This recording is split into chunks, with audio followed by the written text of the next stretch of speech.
Welcome back, guys. Welcome to the Pushpaganga Academy and the network study. We were discussing previous year's question paper. This is a series of previous year's question papers and we have finished till 2016. Now we are taking up the 2017 paper. So let's get into the discussion of 17 paper, and again the same procedure of two videos. The first video we are going to cover the section A, and in the second video we are going to take up the case studies, right? So let's get into the discussion of this 2017 UPSC GS paper 4 question paper, and we are discussing the section A, right? The first question, it's a straightforward question, very simple question. Conflict of interest in the public sector arises when official duties, public interest and personal interest are taking priority one above the other. This is the first part of the question, and the second part talks about how can this conflict in administration can be resolved. Describe with example. Very simple question. You have to explain the conflict of interest first, and then you have to give the how to resolve this conflict of interest or how to manage this conflict of interest, that you have to give, and also describe with an example. Write an example for every question. It is mandatory that you have to write an example, right? So let's see the discussion of this question. Conflict of interest. What exactly conflict of interest is? Conflict of interest, it is a situation where you have a personal interest and you have a professional interest. As an administrator, I have certain interest. My certain interest is the public welfare. So public, I have to uphold the public interest. So public welfare is my professional interest, and my personal interest, I have certain personal interest. And conflict of interest, it is a situation where my personal interest appear to improperly influence my official duties. What are my official duties? Official duties is the public welfare, and I have to give service to the people. These are my official duties. These official duties, it looks like I am not compromising yet. It looks like it is it looks like there is an improper influence. My personal interest is improperly influencing my official duty. So this situation is conflict of interest, and here in this question it has mentioned that conflict of interest in public sector arises when there is an official duty, you have a public interest and you have a personal interest. When these are taking priority one above the other, then you see the situation of conflict of interest. What are your official duties? If I am an administrator, my official duties, I have to implement the public policies. Public policy formulation done by political leaders, political representatives, but I have that responsibility of implementation of policy. This is my official duty, and I have to provide, it is there is an obligation on me to provide public services to the people of the country. So these are my official duties. At the same time, there is a public interest. Public interest, what exactly people expect? If I am an administrator, what should be in my mind while I am working? The first and foremost aspect is that I have to focus on well-being of the society. So that is the public interest. Ultimate priority is the well-being of the society. So in order to achieve that, the efficient use of public resources should be there. So these are public interest. And then personal interest. Personal interest, I am an administrator. My personal interest, either I want some financial gain in my this is what I am expecting in my personal interest.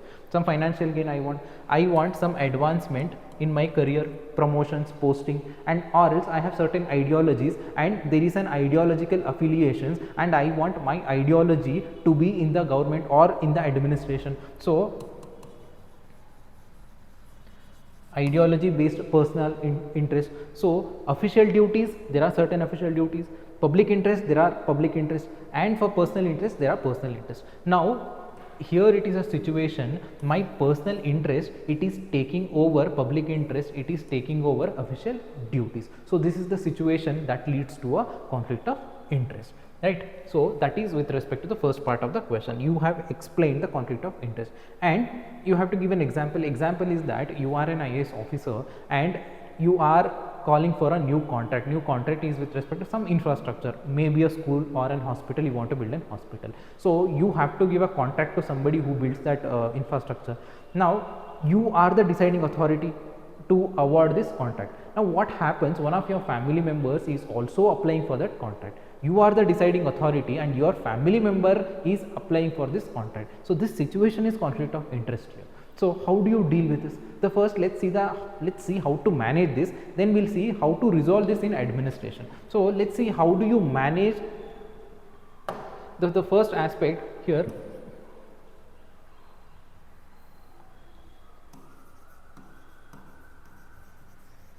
Let's see how do you manage this. The first and foremost aspect here is you have to register the conflict of interest. Yes, you have to tell the either your department or your hierarchy that there is a conflict of interest, that one of my family member is applying for this particular contract. So first you register, then you restrict. So I am restricting myself to take a decision in this particular contract. So I am restricting myself. It is a voluntary action. I am restricting myself. And then comes recuse. See, I am recusing myself from the entire selecting process. So some other person in the department, he is going to come and he is going to give that contract. He is going to decide who is going to get the contract. So recuse, I am recusing myself as an administrator here. And then recruit is I am recruiting a neutral authority or a third person, and that third person is going to take a decision. So recruit a neutral committee that is going to handle the bidding entire aspect, and because of this transparency is going to be ensured in the entire aspect of conflict of interest. And then finally relinquish is that you get rid of your private interest. Here in this example, private interest is your family member applying for the contract. Now take back that application. So relinquish is another way to handle the conflict of interest. So private interest, that is creating conflict of, you relinquish that private interest. So this is how you manage the conflict of interest. Now how do you, the next thing is, see, it is not managing, it is resolving. Now the question talks about how do you resolve conflict of interest in public administration. Now we'll see how to resolve conflict of interest in public administration. See, the first and foremost aspect here is that whenever you make a decision, your primary objective, it should be public interest. And when you take a decision based on primary on the public interest, that should be your priority, then you can get rid of this conflict of interest. You can resolve this conflict of interest. And second thing is maintain the transparency. You support the transparency in administration. When there is a transparency, it supports the public scrutiny. Public scrutiny, it means that public are involved in the decision making process. Public, they are seeing what exactly going on in the administration. When there is a public scrutiny, you can easily eliminate these kind of conflict of interest because you are accountable. When there is a transparency, there is a public scrutiny. This public scrutiny, this is going to lead to the accountability. When there is an accountability, it means that I am answerable to the people. So I am not going to compromise my private interest, right? And then we need to have an independent oversight regulatory mechanism. This is also very much important to handle these kind of situation. And inculcate the foundational values: integrity, probity, honesty, truthfulness, trust, public trust. These are the core basic foundational values. Inculcate this. See, ultimately whatever the external accountability factor you can keep, inside if you don't have this value, inside if you are not honest, you can manipulate the things, because a lot of discretionary powers are there in your hands. You can manipulate this. So if you have these foundational values, there is an internal accountability and you are answerable to your conscience and you are not going to compromise your private interest. So the next step to resolve is that inculcate these foundational values in the administration. And then comes, see, I as an administrator, I have personal integrity, I have personal responsibility. I have to make sure that I am fulfilling my personal responsibility. Also, you lead others by an example. You handle this situation so well that others are going to follow you. This is also another way to solve the conflict of interest. So promoting individual responsibility and lead by example, lead by personal example, right? And then, see, this is not the first time we are having conflict of interest. Even before also, administration has seen these kind of conflict of interest. How do you manage this? There should be a standard policies, standard procedure, standard formal way of handling this. So we need to have a adequate management policies. We need to have a process to deal with this kind of conflict of interest. We need to have a practical methodology to deal with this. See, this is not the first time happening. As I told you, conflict of interest, it is there. So in the administration, they themselves should have some standards, and everybody should follow these standards, these formal procedures whenever you come across with these kind of conflict of interest. So this is how you resolve the conflict of interest in administration, right? So first we talked about conflict of interest, then we talked about an example, then we talked about how to manage the conflict of interest, and then finally resolving conflict of interest in administration. So let's move to the next question.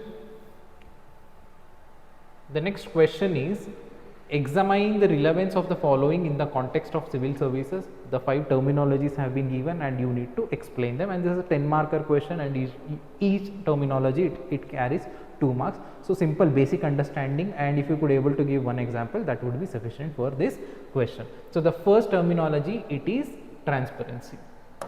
So what is transparency? Transparency is openness. It refers to the openness. See, when there is an openness, this will lead to the clarity, right?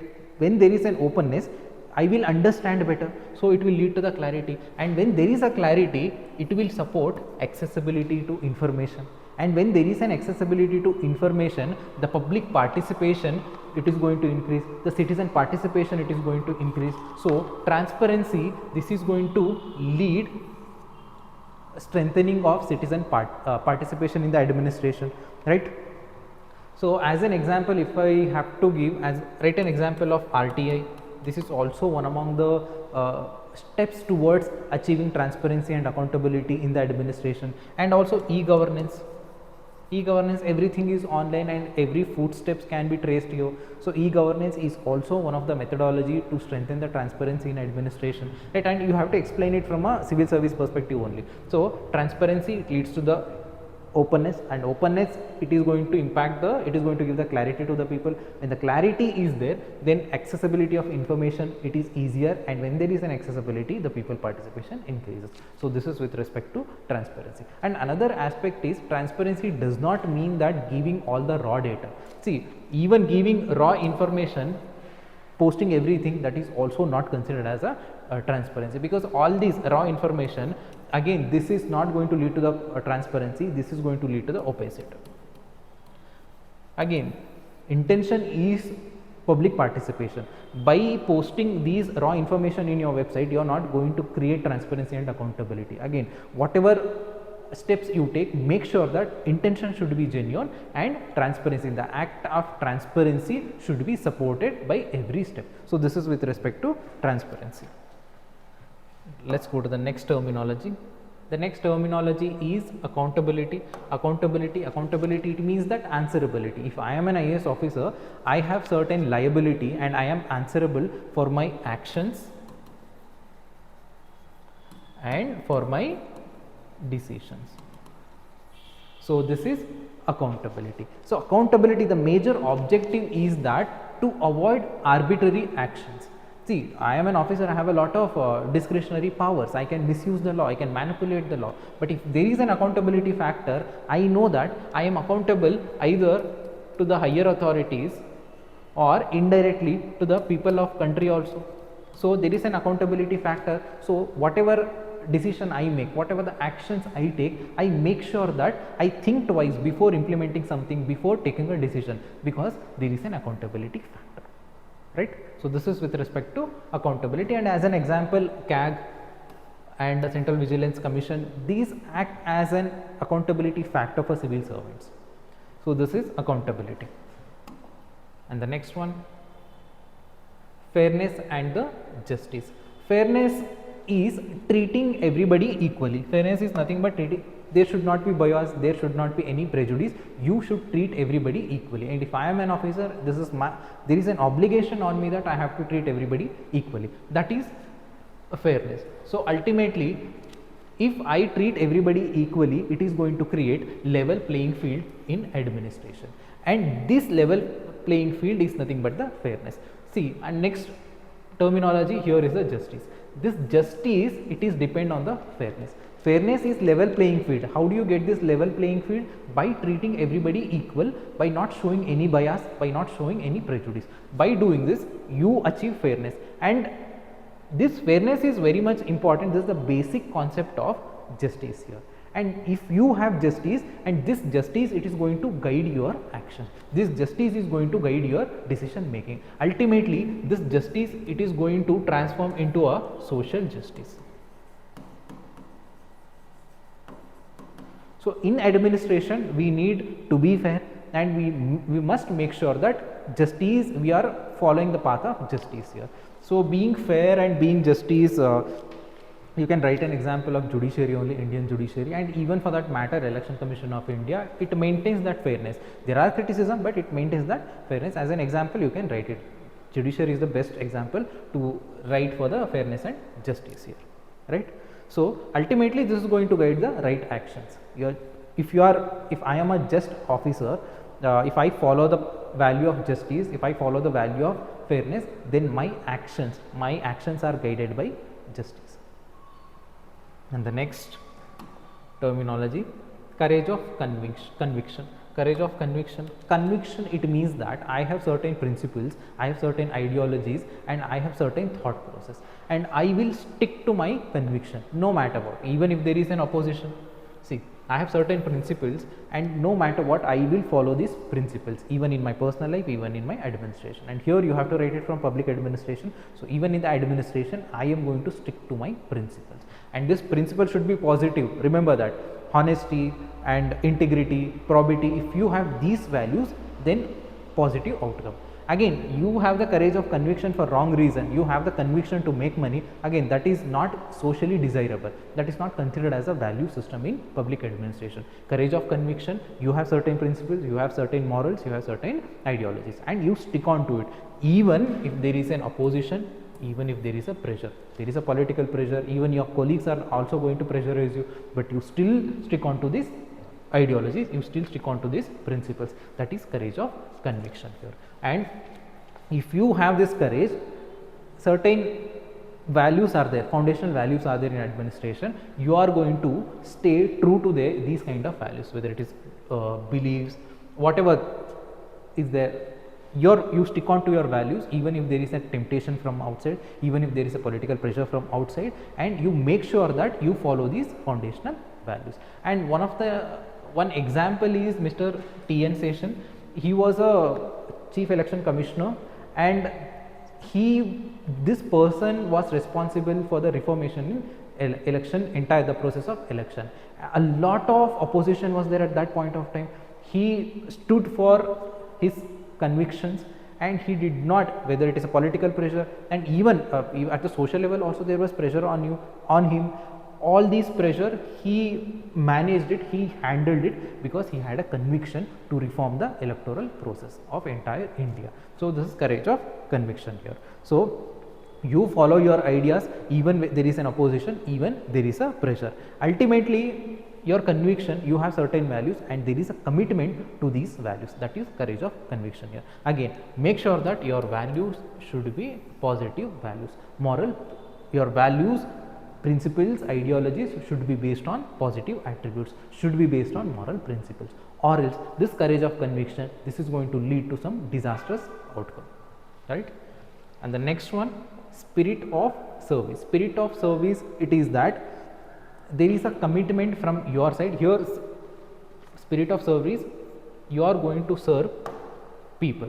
Here there is a commitment from your side that I am committing myself to provide, to give that service or to serve. Whom do you serve? Here the service is with respect to the public. You are going to serve the people. So spirit of service is nothing but a commitment. This commitment is for the citizens of the country. I am a public servant. I have that commitment to the public, to the people of India. My commitment is welfare of the citizen. My commitment is well-being of a society. That is my commitment. And you have to give an example. As an example, give the soldier who is in Siachen glacier. See, no matter of no amount of financial incentives or whatever it is not going to change the spirit of service here. So this is the commitment, there is a genuine intention and the dedication towards the nation. That is the reason the soldier who is stationed in a Siachen, he has this positive attitude towards the country. So that is the spirit of service here. And in this spirit of service, the person is not expecting anything. There is no financial expectations, and there is is not expecting anything, any personal gains, he is not expecting any promotion or something, and he is not even expecting the recognition. So that is the genuine commitment. So this is a selfless dedication, this is a selfless attitude towards a cause, and personal benefits, financial benefits, and not even the recognition, this nothing comes to the value of spirit of service here, right? So let's go to the next question. The third question is that young people with ethical conduct are willing to come forward to join, are not willing to come forward to join active politics. Suggest some steps to motivate them to come forward. Very simple question. You have to give reasons why young people are not joining the politics. That is the first part of the question. The second part of the question, suggest some steps. You have to give some resolutions or some suggestions to deal with how to attract the young people into the politics. This is the question, straightforward question. And let's see the first reasons. We'll see the reasons first. So what are the reasons the young people are not attracted towards the politics? The first and foremost thing in the politics is that lack of values, lack of integrity, probity, honesty, truthfulness. These are the value system. Because of this lack of values leads to the corruption. See, if I am person with value system, definitely I am not going to enter into a system where it is full of corruption, where there is no respect to the value system. So the young people, they are not happy with this system of lack of these values, because lack of these values lead to the corruption, and I don't want to be part of any organization where corruption has become a normal phenomenon there. So that is first reason. And the second reason is the money power in Indian election. Not only in Indian election, around the world there is a significant factor of money power. Usually what happens, I am standing for an election and for campaigning all these things, I want money. Now I have spent money. After I become a MLA or MP, now I want to get that money back. So what exactly happening here is, I am spending money to become an MLA or MP. At the same time, after I become an MLA or MP, I want to take that money back. So it is creating a cycle of dishonesty. So I don't want to be part of this cycle of dishonesty, and that is the reason I am not going to enter into the politics, especially the Indian politics. This is the second reason. And the third reason is that ultimately it is the first past the post principle. So whoever get the maximum number of votes, the person is going to win, right? Here the vote bank matters a lot. So vote bank, because of this vote bank politics, the social divisions are happening based on the caste, based on the language, all these things, based on the sex, all these things, caste based. This vote bank politics, it is creating social division, and me being a responsible citizen, I don't want to be part of this kind of phenomenon. I don't want to be part of any activity that supports social division in the country. So this is the third reason. And then comes in Indian politics, usually if you look at most of the regional parties, it is dominated by one particular family, and the party president or the decision making authority of this party is handled by that particular family itself. And either there is a family which control the politics, particular party, or there is a cult worship, there is a leadership, and that leadership, there is a maximum power is in the hands of that particular person, and he is going to decide regarding politics. So ultimately this is going to impact the freedom within the political party. So this creates undemocratic setup within the political party. If I am a person who support these values, constitutional morality of democracy, all these things, if within the political party itself, if there is no freedom, if there is no democracy, I am not going to join the political party. So culture of leader worshipping and the family that controls the entire political party, even these kind of setups, it is not very attractive for the youngsters and young people. They don't want to be part of this. So anybody with strong ethical values, they are going to think 100 times before joining the politics because of all these reasons. And also ultimately, if you look at the politicians at this point of time, grabbing more number of votes, that is the priority than the welfare. Welfare, yes, they do welfare. I am not telling that completely welfare will not be there, it is not the case. But the first priority is the vote bank. Satisfying your vote bank, satisfying your the people who votes you, that gets the primacy over public welfare. This is another reason. And then criminalization of politics. There are so many reports, they have talked about criminalization of politics, and there was a association of democratic, there's a group, NGO, that has come up with a report, and it mentioned that few years ago the report told that in India around 70% they have the criminal cases, they have criminal background, especially with Indian political leaders. So even this criminalization of politics and immorality in the conduct of politician, this is also also acts as an obstacle for the youngsters to enter into the politics. And finally, manipulation. Politics is full of manipulation. So even manipulation, what happens, you are not truthful, you say one thing, you do another thing. So these kind of manipulation happens, these kind of dishonesty happens because of this manipulation, and this manipulation is due to the political funding. So manipulating people due to the political funding, this is another reason where youngsters, they have that kind of apathy towards Indian political system. So these are the reasons, because of these reasons young people, they are not happy with the present electoral setup, present election, the scenario in the country. So that is the reason they are not coming forward to join politics. So young people with ethical conduct, they are not willing to come forward to join. These are the reasons. And the next part of the question, you have to suggest some steps to motivate them. So how do you motivate them? How do you convince them to join into the politics? So let's see the second aspect. The second aspect is that you have to inspire the youth to join into the politics. How do you inspire them? The first and foremost is that make that politics value based politics. How do you make it politics value based? Value that you have honesty, integrity, you have to integrate these values in the politics. So value based training is the first step. So value based politics, it means that politics that supports these virtues, these positive attributes. So value based politics supports moral principles. That should be the attitude of politicians. So impartiality, compassion, empathy, these kind of values should be there in the politics. This is the first thing. And I told you that there is a money power, and this creates a cycle of dishonesty. You have to break the cycle of dishonesty. How do you do this?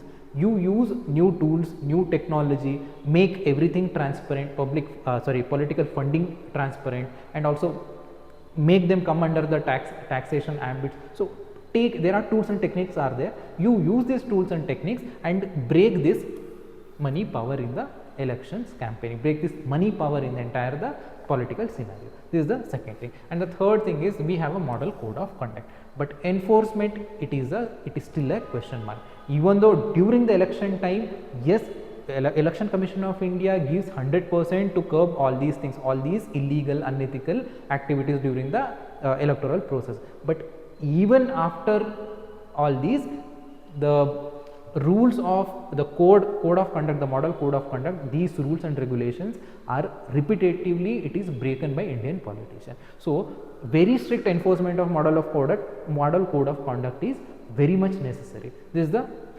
next step or supporting factor for youth to enter into the politics. And then comes, see, there are very good politicians in our country. There are no matter what, you can blame the politics, but they are very good politicians. They genuinely want to give something back to the society. So you celebrate these kind of politicians and create them as a role model, celebrate them, celebrate their principles, so that youngsters are going to be attracted, and these people should give that mentorship to others also. So even develop that mentorship programs, keeping these politicians, honest politicians, efficient politicians as the role models. This is another step. And next is even financial incentives, that also matters a lot. See, if you look at the salary of MP and MLA, it is comparative. If you look at the private sector, it is less than the private sector salary. See, if I am an MLA or MP, my responsibilities are more. So I have to travel. So a lot of responsibilities are there. So I need that financial incentive also to fulfill my responsibilities. So if the salary or other incentives, if it is very less, then I am going to turn towards the extra money. That extra money, I am going to get it through the corruption. See, I am not talking about these corrupt MLAs and MPs. For them, it does not matter. Even if you give 10 lakhs per month, they are still going to involve in that corrupt activities. But I am talking about those youngsters, they want to get into the politics, but if they get to know that salary is very less, then they will think that, see, if I work in a private sector, I can earn more than this, and here expenses are more, so financially it is not viable. So even there you should make politics financially viable. So there should be better salary, there should be better incentives, and there should be opportunities also. More opportunities should be there. By doing this, you are going to curb the corruption in the political scenario, in the political campaigning, all this political process, election process, right? And then within the, I told you that there are few families or certain individuals, they control the decision making power of entire political party. This has to be changed. Democracy has to be there within the political parties also. So democratization of political parties is also very much necessary. Again, this is a question mark. We have 5 or 6 national parties, and how many of these political parties they have that internal democracy? Usually it is decided by 1 or 2 individual or 1 or 2 families. They are going to decide entire aspects of this political party. So the next step to attract the youth is that democratization of political party within the political party. And then again, when the democratization happens, it increases transparency and it gives internal freedom to the people who are within the political party. And we need to have new initiatives, we need to have new policies to attract the youth. One among the initiation is that youth parliament. See, these kind of initiations should be there. So this is going to trigger some kind of interest when you are very young, and eventually when if you have genuine desire to work for the people, then you can consider this as a career. You can join the politics and you can give your 100%, right? The initiatives like youth parliament is also very much necessary, and electoral reforms once in a while. We talked about TN session in the last the courage of conviction. These kind of individual and the support of these electoral reforms, it is also very much necessary. Once in 5 years or once in 10 years, we need to keep on updating. The world is changing. Now we are talking about nanotechnology, we are talking about artificial intelligence, all these things.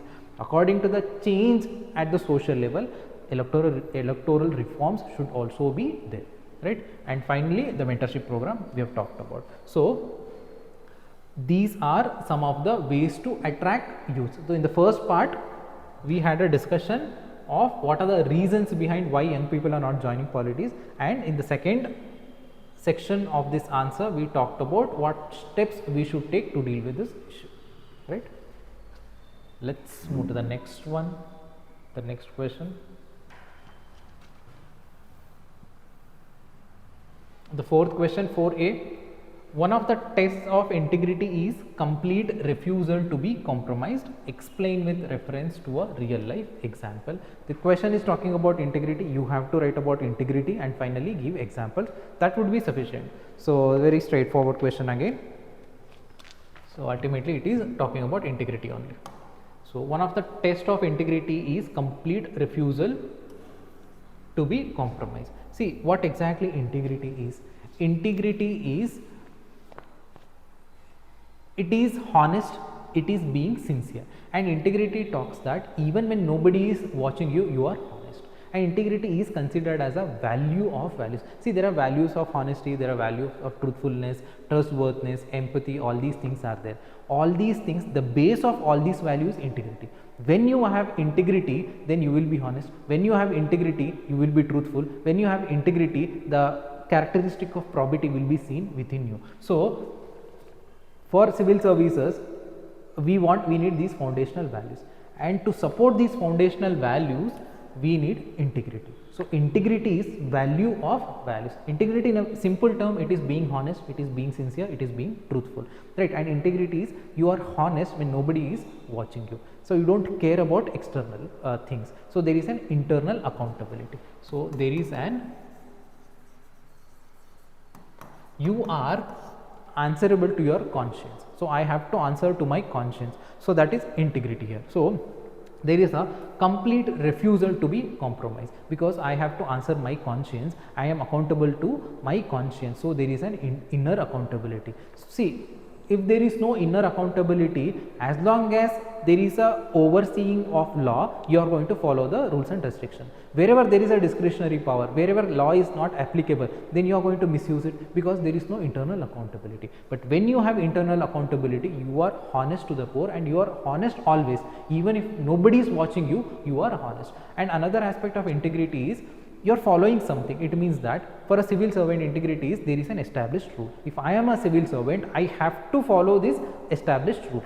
That is my integration towards public servants and public service. And another thing is, whatever I think, whatever I say, and whatever I do, my thinking, my action, my speech and my action, there should be a congruence. So I have to maintain that integration in my speech, in my thinking process and in my action. So these are the basic explanation of integrity, right? You understood the integrity, the definitions and the effect of integrity. There should be an internal accountability. When there is an internal accountability, you are not disturbed by any outside pressure, you are not disturbed by any temptations, and you are integrated to the established norm, you are integrated to the established rules and regulations. That is integrity. Now as an example, let me give an example of Abdul Kalam. Abdul Kalam, he was Dr. Abdul Kalam, he was the president of India, and his relatives, they visited, when he was the president of India, his relatives have visited the president's house and they stayed for a few days and they left.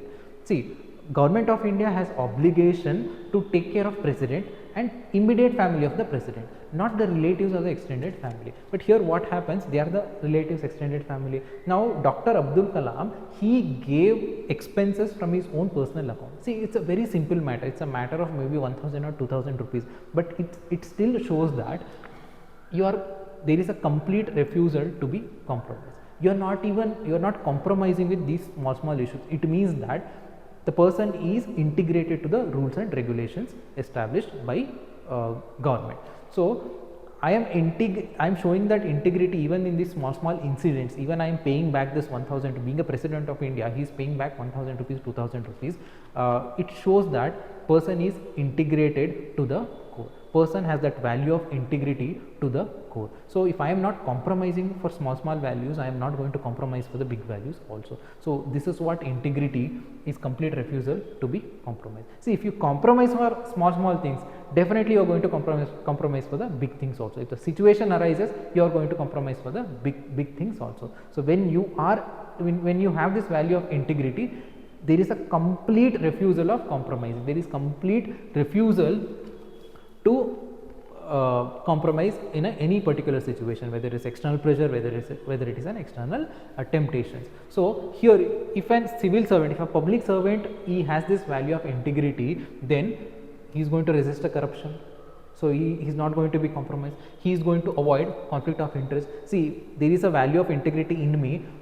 In conflict of interest, we told that public interest, private interest, and if there are tendencies where my private interest going to take precedence over my public interest. So this can be handled if you have the value of integrity, and if there are any ethical dilemmas, there also if you have the value of integrity, you can handle that also, and you can uphold the rule of law. So for public servant, if a public servant has the value of integrity, he can resist corruption, he can avoid conflict of interest, he can deal with ethical dilemma, and he can uphold the rule of law. This is with respect to integrity. So we talked about basic definition of integrity, and we talked about one of the examples also. Another example you can give it Lal Bahadur Shastri also. That is also, he used to have I'm not sure that how true it is. This is what I have heard. He used to maintain the 2 pen, one for personal use and another for the professional use, for the official use. So these kind of examples, and also add from your personal life also, it is going to give weightage to your answers. And finally, integrity, it is being honest when nobody is watching, right? And one of the test of integrity is complete refusal to be compromised, right? And this includes, see, there is an adherence of rules. You are going to follow the rule no matter what. If I have the value of integrity and I am an officer, I am going to follow the rules. I am not going to misuse this rule. And even if it is going to affect my personal life, I still follow the rules, right? And then not budging to any external pressure. And I am working here as a public servant, and there a lot of pressure is there, a lot, even my colleagues, even people also, they are not liking my working. Even with all these things, if I am honest, if I am sincere, if I have this value of integrity, I am not going to burst to any of the external pressure.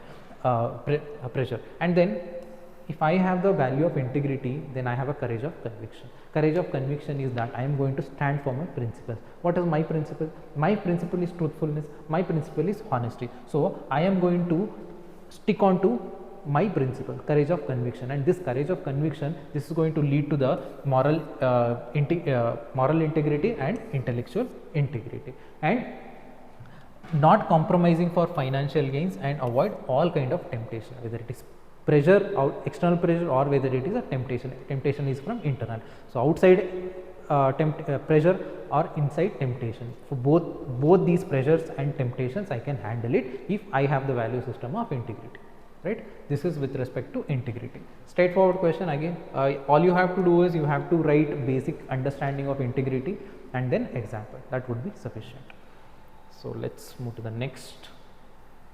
The next question is with respect to corporate responsibility, and question is that corporate social responsibility makes companies more profitable and sustainable. So again, this is also a very straightforward question. Corporate social responsibility, how exactly this is going to make company profitable, that we are going to analyze here. In the first part, we are going to write how exactly CSR is going to help the company. That is the first part. And in the second part of the question, we will see what are the negative drawbacks in that CSR, and finally we will end up with a way forward, that what are the steps to take while implementing CSR, corporate social responsibility. The first, basics of corporate social responsibility. You have to start with an introduction. Introduction is basic definition, or give some info regarding corporate social responsibility. Usually corporate social responsibility is that, see, if your company is crossing 50 crore profit, I am not very sure of these numbers, because even you don't have to write these numbers in this paper. From ethical perspective, it is not necessary. I am just giving an explanation. If the particular company is crossing 50 crore profit in an year, then around, I think, 2% of their profit should be utilized to build some social infrastructure. So you have to give 2% of your profit back to the society. See, if a company is making 100 crores of profit in a year, then 2% is 2 crore. So 2 crore has to be invested for some social related activity, building socio-economic infrastructure. So that is corporate social responsibility, and it applies only for those companies which are making certain level of profit, and only 2% of their profit has to be invested back. So this is now how exactly this corporate social responsibility make the company profitable. See, company is spending its profit, how exactly this is going to make the company profitable? That is the question here. The first and foremost aspect here is, see, I am investing, I am spending in corporate social responsibility. So the people in the community, they are going to respect my company. So the reputation of my company, it is going to increase. So in turn, this is profitable for the company. So it fulfills the social responsibility, and in turn it gains respect by the people. So people are going to respect my company. So in turn, this is going to build my reputation. Because of this is going to impact my profitability, impact the profitability of the company, right? Then see, I am investing, my company is investing, and it is going to create that marketing for the brand, for this particular company, and also this is going to create awareness also. So brand awareness, brand marketing can be created by CSR activities. Yes, this is also an advantage. I am not telling this is illegal or unethical. These are the side effects of CSR, and this side effects itself is profitable for the company, right? And then it builds credibility. When there is a credibility for the particular company, more and more investors want to invest in those companies where credibility of the company is very good. So with CSR, you can attract better investment. That is also an advantage. So you are attracting more investment in the company, and if the company has very good reputation, people are respecting it, more investment is coming, it means that company has a very positive word of mouth in the among the people. When that is the case, then the share price, it is going to be stable. So it is CSR, it is going to give that stability to the share price in the stock market. That is also this thing, somewhere it is there.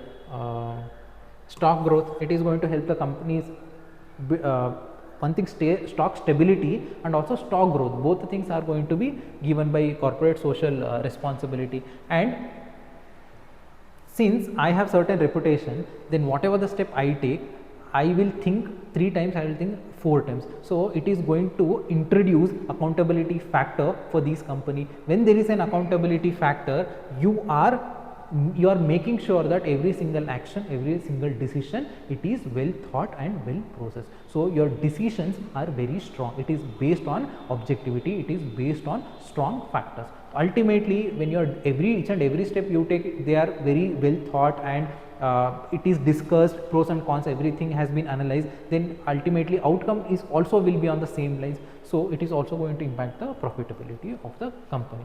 So CSR, corporate social responsibility, through all these ways it is profitable to the company. The first is there is a respect, there is a reputation from the people, and a better investment will be there, the stock prices will be there, and marketing, the brand marketing is going to happen, public awareness is going to be created. These are some of the positives of CSR. In turn, it is profitable to the company. Now the next aspect is, some cautions should be there. We should keep in mind some aspects also with respect to CSR. Some companies, what exactly they does is, they know all these positive things. They know that the reputation is going to increase if I spend money. So their intention, it is not spending money to serve the society. Their intention is to spend money to get these benefits for the brand marketing, or to create that positive atmosphere, to attract the investors. So this is the intention. So this has to be taken care of. And also the concept of greenwashing, it must be somewhere, the concept of greenwashing is that you are telling particular product it is organic product, but in reality it is not. So the greenwashing, so companies may stick to these kind of unethical practices. And another thing is producing substandard, redundant, see, I have told government that I am going to go for a CSR activity, I am going to spend this money, but here your intention is to build the brand image. For that, what you do is, you are developing substandard and redundant work. You are building toilets, but you are not even giving the water connectivity. Then what is the point of it? Here it clearly shows your intention is not to serve the society. Your intention is to enhance your marketing value. Your intention is to enhance your company brand value. That is the intention. Even that is, again, it's a caution to the entire activity of this corporate social responsibility. And then manipulation. You know that advantages of CSR. Now you start manipulating people. You start manipulating the public. So these are some of the cautions we need to take care of whenever it comes to the corporate social responsibility. Now finally, there should be certain guidelines to deal with all these things. So CSR should follow certain guidelines. It should follow certain ethical principles while implementing the project. The basic thing is your intention. Intention should be very genuine. Intention is that I am here to serve the society. 2% of my profit, it is my genuinely I want to serve the society. So I am taking that positive step to serve the society. So first is intention. Make sure that you have a genuine intention. Then the second thing is, don't look it as a economic burden. It is only 2% of your product. It is not the economic burden. As long as you see it as economic burden, you just want to get rid of this activity, but you see as a social responsibility. I've made this profit from the society, now it is time to give back to the society. So don't consider this as a burden, consider this as a social commitment, consider this as a social responsibility. This is the next guideline. And the next thing is community engagement and the feedback mechanism. See, certain companies implementing some project in remote village, but everything in the paper it is something else, but in reality it is something else. So the feedback mechanism and the community engagement, it is also very much necessary to ensure CSR is proper, right? And finally, follow the international practices. We have taken this from other countries only, so follow this international other countries also CSR activity is there. Follow the guidelines and try to implement in Indian perspective also. Follow the international practices and standards while implementing the project by a particular company. And finally, see, CSR activities should go to those areas, those sectors where presence of government is very low. See, already when it comes to the in urban areas, government hospitals are there and even staffs are also there to a certain level. The medical services from a government sector in the urban areas, it is fine, it is not perfect, it is fine, but the same thing is not, does not apply to the rural area. So CSR related activities, if they want to get into a medical field, so their focus should be where government reach is less, where government is not able to give the services, where accessibility to the government services is low. Those areas these companies should go. So here focus on those areas where government presence is very low or government involvement is very low. So companies should focus on these regions. So this is with respect to CSR. First we talked about how exactly CSR is profitable, and then we talked about certain cautions also, like greenwashing, manipulation, redundant work. These kind of things are also going to happen, so we need to be careful with respect to CSR. And finally the way forward, we need certain ethical guidelines, we need certain legal guidelines to deal with CSR, right? So this would be sufficient for this question. And the next question,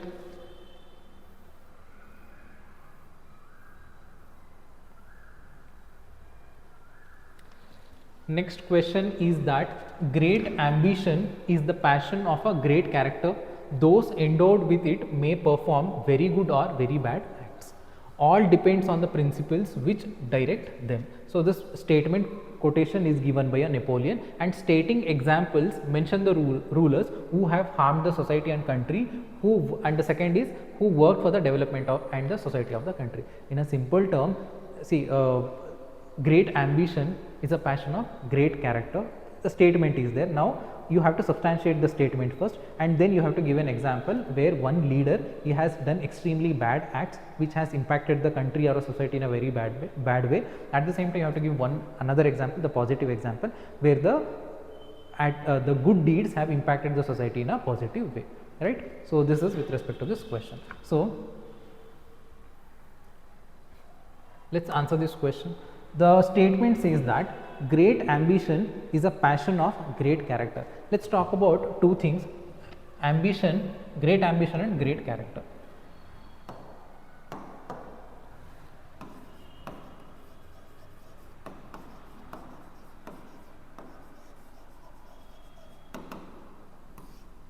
What exactly great ambition stands for? Great ambition, it means that there is a driving force, there is a driving energy, there is a optimism inside me. I want to achieve something. I have set the goal, now I want to achieve this goal. This ambition pushes me, this ambition motivates me to achieve this goal. So great ambition, it means that there is a driving force and there is a motivation, right? There is some enthusiasm, this ambition, I have set certain goals, and there is a driving force and there is a motivation to achieve this goal. So that is great ambition. The same statement talks about great character also. What exactly this great character is?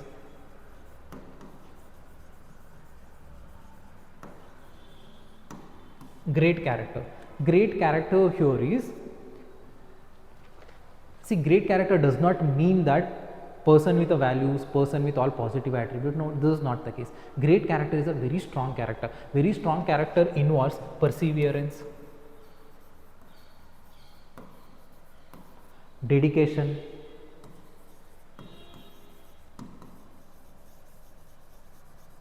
so great ambition is passion of great character. See, when the combination of great ambition and great passion, great character happens, it should lead to a positive attributes. Or see, if my ambition and if my character, it is supported by ethical principles, then outcome will be positive. So I have great ambition and I have great character. If my ambition and character, it is supported by values is supporting great ambition, values is supporting great character, then outcome will be positive. Outcome will be positive attributes. It leads to the positive attributes, and this positive attributes, it ultimate consequence will be the good deeds.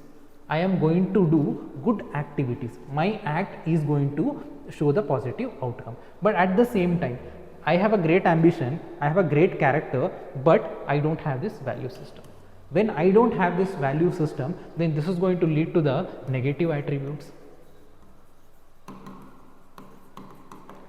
When I have this negative attributes, the ultimate outcome is bad act. So this is what this statement is talking about. Great ambition is the passion of great character. Those endowed with it may perform very good or very bad acts. All depends on the principles which directs them. So here my great ambition is supported by values, then positive attributes, eventually good deeds. If my great ambition is not supported by these values, then there is negative attributes, and this negative attributes ultimately wrong deeds. So this is what this statement is talking about, and the question very precisely asks about, write about both the person or the rulers who did the good deeds and the rulers who did the bad deed. Bad deed, there is no surprise. This is Adolf Hitler. You can give that example of Adolf Hitler. He had the great ambition. Great ambition is to expand his country. So there is an aggressive nationalism was there, the expansionist capability was there, and he is a person with great character. Great character, it means the determination, perseverance to achieve his goals. It's there. So aggressive nationalism was there, and racial supremacy was there, and authoritarianism was there, expansionist tendency, all these things were there. All these things are not supported by any value system. There is no moral principles in all these things. So because of lack of values, the great ambition and great character eventually lead to the negative things, eventually become a bad act. Bad act is that killing all the Jews, or Holocaust and World War, all these things because of lack of values. At the same time, you have to give an example of positive ruler with the positive attributes. Give an example of Abraham Lincoln. Here very precise in the question, it very precisely talks about ruler. So give an example of Abraham Lincoln. Truth, non-violence, these are the value systems that supported his great ambition, that supported his great character. Again, one side Adolf Hitler, no values, another side Abraham Lincoln with all these value systems. So extreme good acts, extreme bad acts. Even you can write Mahatma Gandhi, but Mahatma Gandhi was not a ruler. But keep that in your mind, that you can give example of Mahatma Gandhi, or even Nelson Mandela also, for these kind of questions, right? Since they very precisely they have asked with respect to ruler, you have to write the name of example of rulers only, right? Ultimately what happens, the entire statement, entire question is talking about one aspect, that is ethical leadership.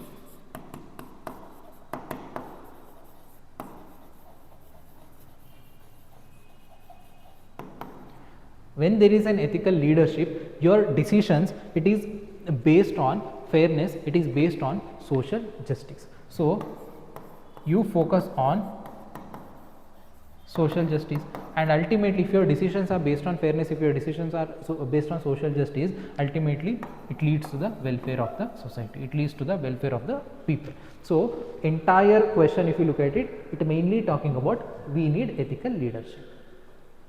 So the great ambition is a passion of great character. Those endowed with it may perform very good or very bad act. All depends on the principle which direct them. Ultimately, what this particular quote is trying to say is we need ethical leadership, and if we have ethical leadership, eventually there will be social justice. Eventually there will be wellness. Welfare. Eventually there will be community well-being, nation well-being. So this is what this particular question is talking about. Right? Let's move to the next one. I think next question is also quote based, quotation based.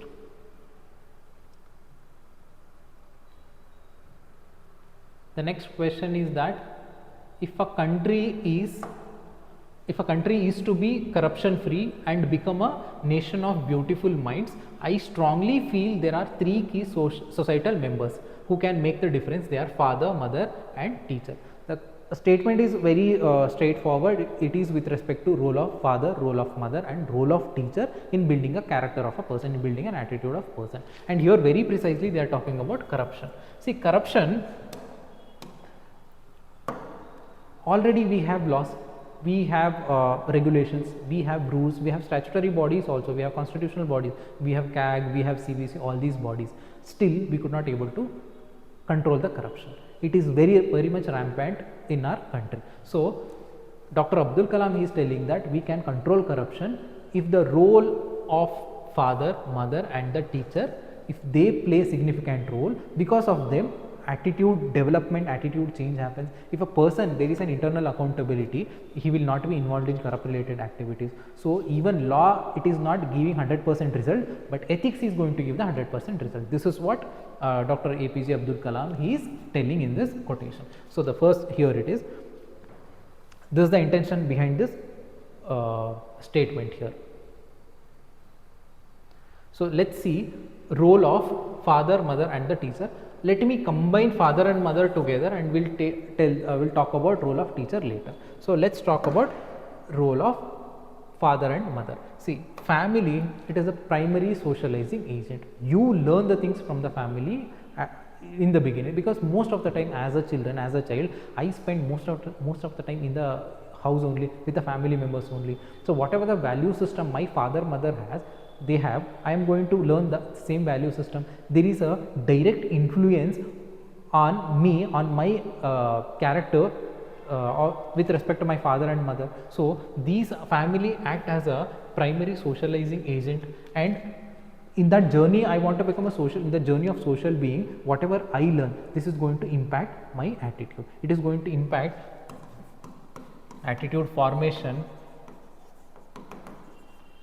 and attitude change. So there is a, see, most of the time parents, they don't have to say openly, we learn those things. If my parents, if my father is supporting particular cricketer or particular actor, I also start supporting this particular actor or particular politician or particular cricketer, because there is an influence, there is an direct and indirect, there is a subconscious influence is there. Whatever my parents do, whatever my parents follow, I am also going to do the same thing. Since it is a primary socializing agent, I am going to learn everything from my parents only. And since there is an emotional bonding between parents, between father and mother, so it is easy to persuade children. If father and mother, if a family realize there is a negative attitude in my son, then it is a responsibility of family. They can alter this, they can change this attitude also. That power is there with respect to family, especially with father and mother. So they can make you beautiful minds. So Dr. Abdul Kalam is telling us, we can make a country of beautiful minds. How do you make it as beautiful minds? If you have negative attributes, if you have negative attitude, that can be changed by father and mother. So you don't have to beat them, you don't have to scold them. Even the act of persuasion is also sufficient to change that attitude, right? And the ethical principles can be easily inculcated in the minds of, in the young minds. See, this is one thing. At the same time, you also taken into the consideration, also keep in mind that it is not only the positive attitude, even negative attitude also we learn it from a family, we learn it from father and mother. If my parents are following the caste discrimination, I am going to inculcate also. Later part of my life, I might realize that this is wrong, I should not do it. But at least when I am very young, I am going to follow the same thing what my parents are doing. If my parents have that idea of communalism, so I am going to discriminate based on the religion. So it is not only positive things, even the negative things I am going to imbibe from my parents. So it is a responsibility of my father, my mother to make sure that I am developing positive attitude, I am developing positive attributes in my. So the role is very much important, right? So here the role is very much important for the corruption. So in order to curb the corruption, I need to have honesty, I need to be truthful, I need to be sincere, I need to have the characteristic of integrity. So how do you develop that? Role of my father and mother is very important. This is first aspect. And the second aspect, role of teacher. Again, role of teacher. See, one side there is a family, another side there is a society, and teacher and the education, it acts as a bridge between society, bridge between family. Whatever value system you learn in the family, that is going to be refined in the school, that is going to be refined by teacher very precisely. See, teacher, they analyze your character extremely well, especially the school teachers, because parents might be biased, they have a lot of love towards you, a lot of affection towards you, they might ignore some of the negative aspects, but teacher, they know what you are, especially the school teachers, they can understand your attribute, they can understand your attitude very well. So the role of teacher is very much important. If there is a negative attitude in you, so teacher can change it. Again, the same act of persuasion or the the act of social influence that can be changed at the school level. So the role of teacher is also very much important. As an example, you can give the example of Sarvapalli Radhakrishnan. So he was very much such an influencing teacher. Students used to tell whatever he say, and students used to follow the value system of teacher also. If teacher has a very strong value system, that is going to be replicated in the students also. So that is the role of teacher, that is the strength of a teacher. So role of teacher is also very much important to avoid corruption and to create a country of beauty, country with a beautiful minds. So this is what the Dr. APJ Abdul Kalam is talking about. So, and we learn certain values also through the teacher. Teacher, usually the concept of non-discrimination, whether the child is intelligent, whether the student is brilliant, it does not matter. So everybody has to be treated in a similar way. So the discipline, hard work, and healthy competition. See, these are brotherhood and sharing, caring, all these things we learn from our education system, we learn from a teacher. So the non-discrimination, competition, brotherhood, discipline, punctuality, these are the value system we learn from a teacher, we learn from the school setup.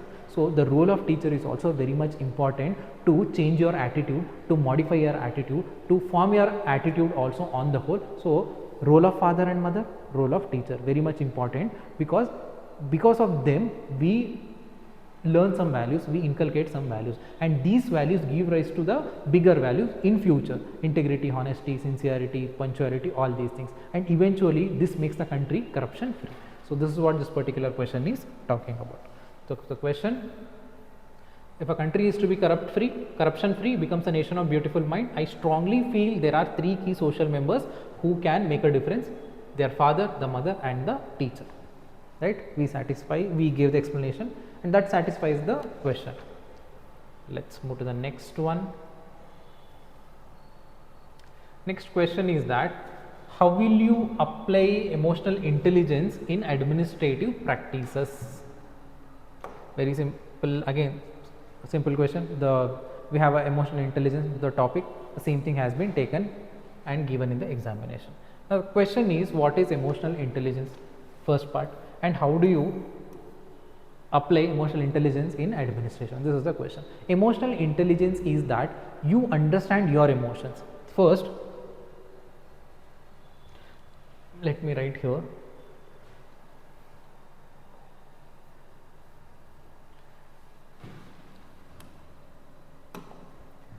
Emotional intelligence, you understand your emotion and you understand others' emotion. First,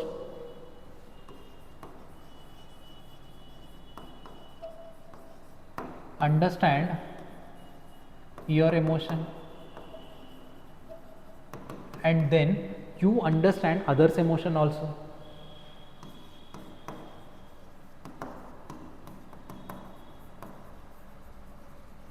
So when you understand your emotion, what I am feeling, I understood your emotion also, what are you going through. Now I use this information, and this information, this is going to guide me in my thinking and my behavior.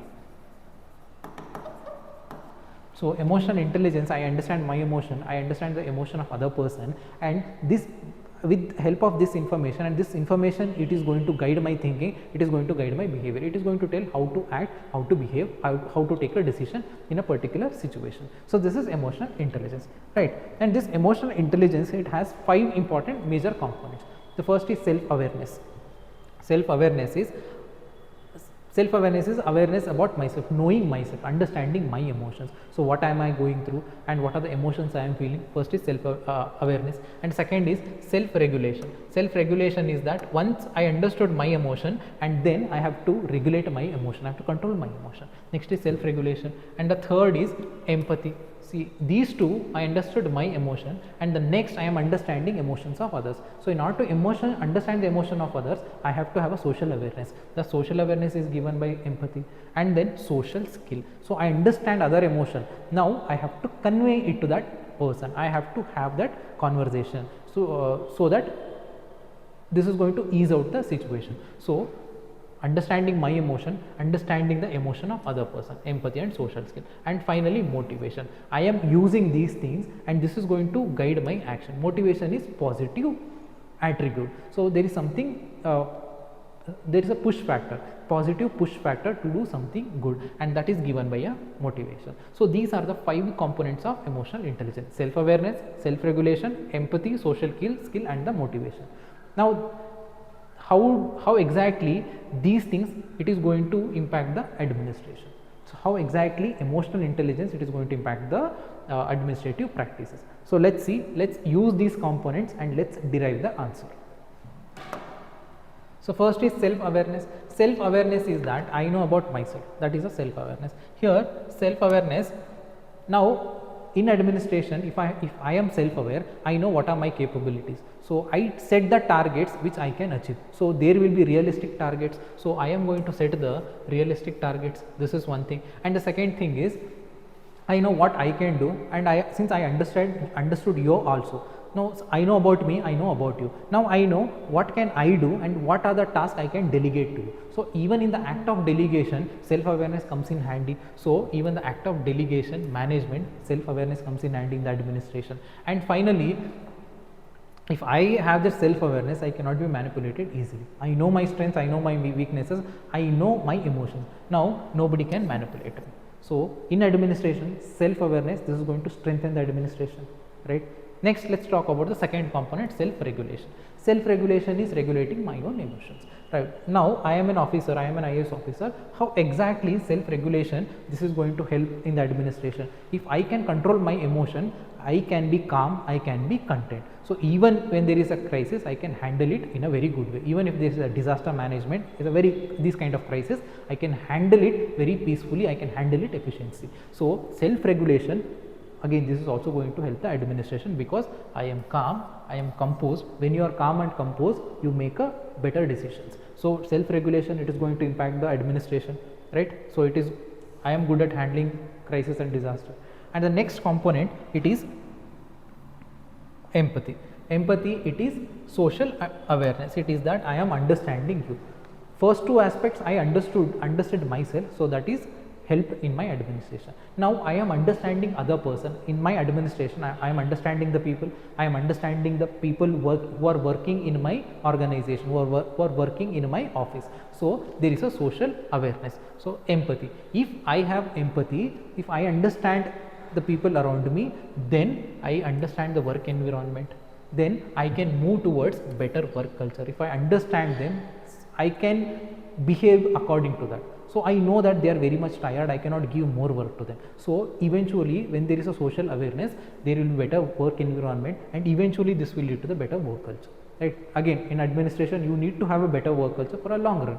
So better work culture, and then if I have the social awareness, I can understand the people. If somebody has come to me for some certificate, as an example, now I know that how important this certificate is. Because of this income certificate, the government welfare scheme can be granted to this person. So if I have this empathy, I understand the necessities of other people. If I understand the necessities of other people, it means that I am supporting people-centric administration, right? Again, emotional intelligence, administration.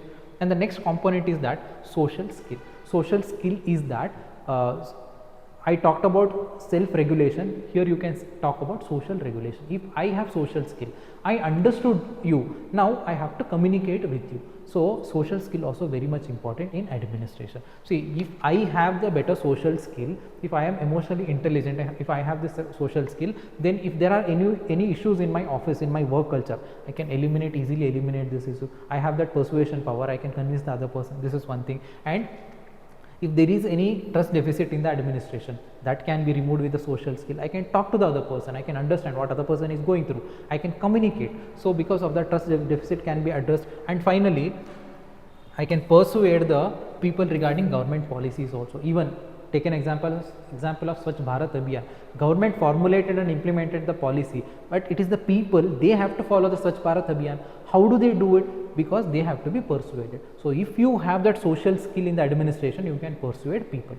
So this is another social skill that is going to impact the administration in a positive way. And finally, we have a motivation. Motivation, see, this positive aspect of being confident, having that enthusiasm, motivation, it is very much important. This drives you to achieve something. Here, as a public servant, if I have this motivation factor, so my motivation, it will be the push factor for me to work for a public welfare. It is a push factor for work to work for the welfare of the citizen. It is a push factor to work for a welfare of the community, well-being of a community. So that is the reason motivation is also very much important in administration. And if I have this motivation, then there will be, I have the positive attitude. This positive attitude, this is going to support my commitment towards the public service.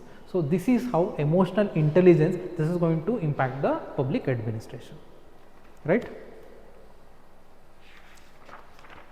Let's move to the next one.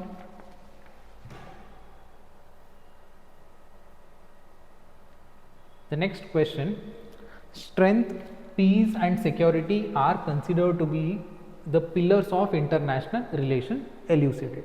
Again, you have to explain strength, how exactly strength is going to impact the international relation, how peace is going to impact the international relation, how security it is going to impact the international relation. So we'll see these three aspects, how these three aspects are going to impact the international relation. These are the pillars. It means that obviously they have some positive influence, and let's talk about those influence of these three aspects, right?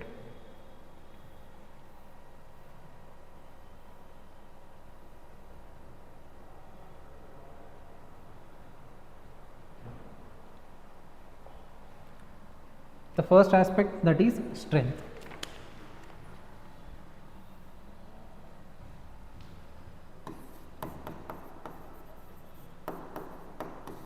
Strength, it is, there are different forms of this strength.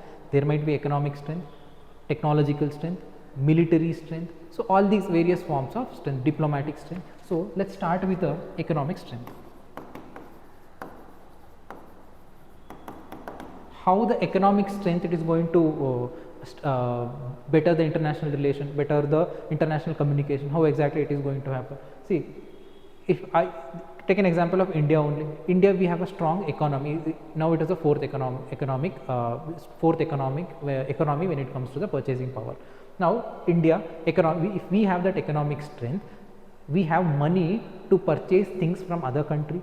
At the same time, we have the market, and other countries see India as a market. So other countries want to have that good relationship with India because there is an opportunity in India. So India can purchase their goods, or their goods can find a market in India. So being economically strong, having that economically strength, this is going to increase, this is going to better the international relationship, right? This is the reality, this is the practical approach. If you are economically strong, other countries are going to approach you for a good trade deals. So if you have economically strength, other countries come to you, towards you for a trade deal. It means that your relationship with other country, it is getting closer, or some kind of amalgamation is happening. So because of economic strength. Then we have a military strength. Military strength, it talks about, it gives that protection to the country. When there is a protection, there is a confidence. And when you have that confidence, you cannot be manipulated. So you control the international affairs when you have that military might. Take an example of USA only. So military might, again, this gives you that power. Based on that power and confidence, you develop relationship with other country. And also, if some other country wants some military equipments from you, they also will be cordial. See, India wants military equipments from USA, India wants military equipments from Russia. So we maintain that cordial relationship. If we are self-sufficient, we will not be that much obedient with these countries. That is for sure. So even military strength, the might of military, this is also going to impact the international relationship. Then comes the diplomatic.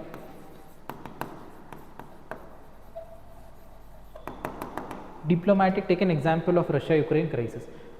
There are very few countries, they were ready to talk to the Russia, because Russia had maintained certain cordial relationship with these countries, India, China and some other countries. Only these countries, they could talk to Russia, and Russia was not entertaining any other country during that crisis of Russia-Ukraine initial crisis. They were not ready to talk to it. So again, the diplomatic strength also, it enhances the relationship with other countries. So the Western bloc, the bloc led by USA, they were approaching India to communicate with Russia. So again, if you have that diplomatic strength, again you can guide your international relationship, right? And then finally, we have a technological technological strength. If you have that technological strength, it is going to support, it is going to enhance the economic progression also. And when you are economically strong, when you are a developed nation, so you can help other countries. Especially take an example of COVID vaccines. So India had that technology. Because of that technology, we were mass producing the COVID vaccines, and India distributed COVID vaccines around 100 countries, African countries, and the Central American countries, South American countries, even the island nations. They got COVID vaccines. Even we did not had enough in our country, but still we helped it, because there is a technological advancement in the country. So because of this, again, by giving vaccines, our relationship enhanced with these countries. So because of the strength also, you can enhance the international relationship. This is one part. And the next part of the question talks about peace.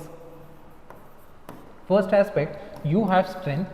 With the help of strength, you can strengthen the international relationship. It is considered as a pillar. And the next pillar, it is the peace. See, peace is a situation where there is no conflict, there is no war. That is the condition. So when you are at peace, it leads to the progression. There is an economic progression. If there is a peace in the country, there is an economic progression. And when there is an economic progression, eventually you can offer help to the other countries. So if you are offering help to the other countries, it means that there is a better relationship. So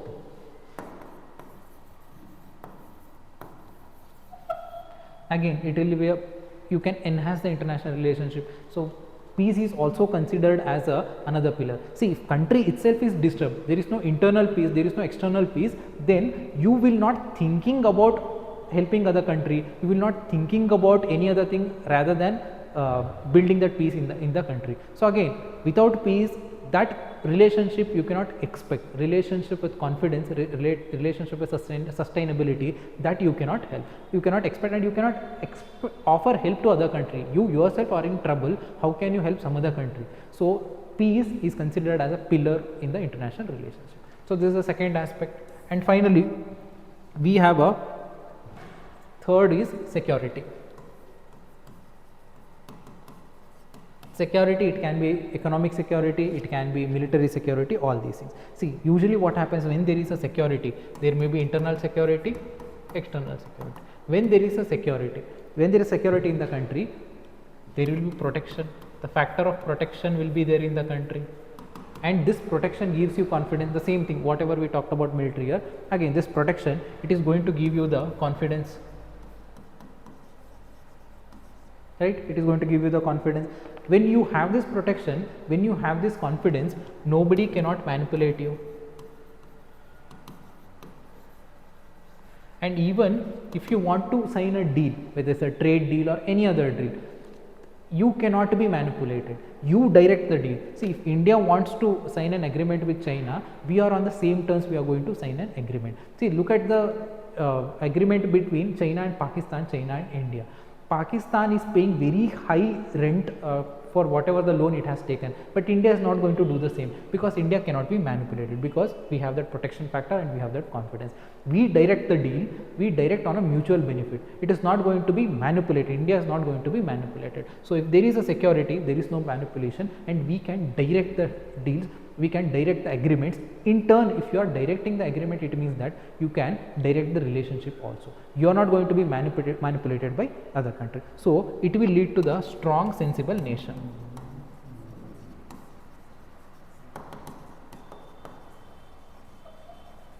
So eventually this will lead to the strong, sensible nation. And these are considered as a 3 pillars in international relation. So this is how we derived this answer. And as a conclusion, see, all the 3 pillars are very much necessary. We need strength, we need peace, we need security. Because what happens, we have a strength but we don't have a peace. What happens, we have a strength and peace, it leads to the irrational behavior, it leads to the conflict. It means that, see, I have all the military equipments, I don't have the peace. What happens, I am ready to fight with anybody.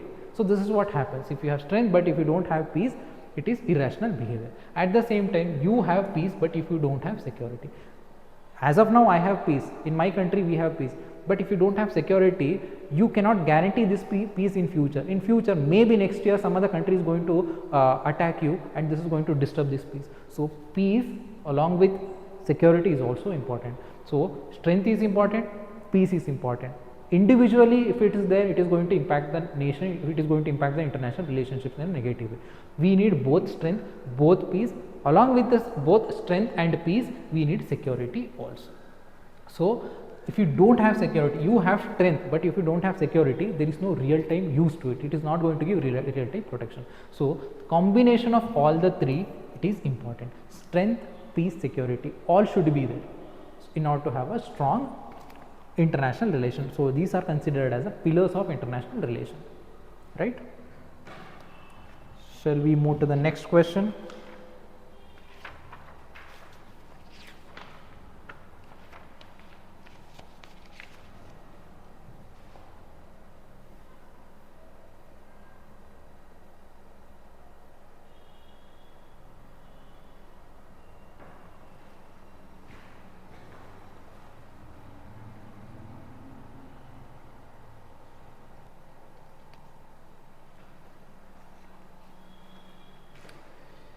The next question is, crisis of the ethical values in modern times is traced to a narrow perception of a good life. Discuss.